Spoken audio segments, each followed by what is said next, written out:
అన్నా దయచేసి ఈ వీడియో అందరూ చూడండి అన్న.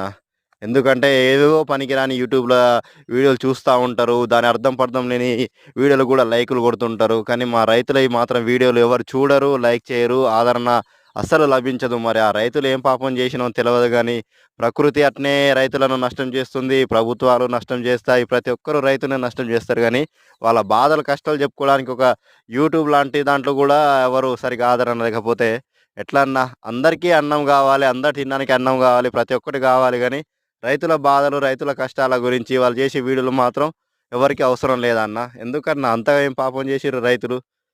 మనకు ఫాస్ట్ ఫుడ్ సెంటర్‌లున్నాయి గదా! బేకరీలున్నాయి. ప్రతి ఒక్కటి అనుకుంటారుగా అన్న. ప్రతి ఒక్క ముడి పదార్థం అన్నీ మన రైతులు పండించిన పంట ద్వారానే గా అన్న వచ్చేటియి. అక్కడ ఏమన్నా మిషన్‌లో, కంప్యూటర్‌లో డౌన్‌లోడ్ చేసేది కాదు గదా! దయచేసి రైతులకు గూడా, రైతుల వీడియోలకు గూడా రైతులను గూడా కొంచెం ఆదరించండన్న. ఈ వీడియో అందరికి షేర్ చేసి కొంచెం మా బాధలు గూడా చూపెట్టండన్న.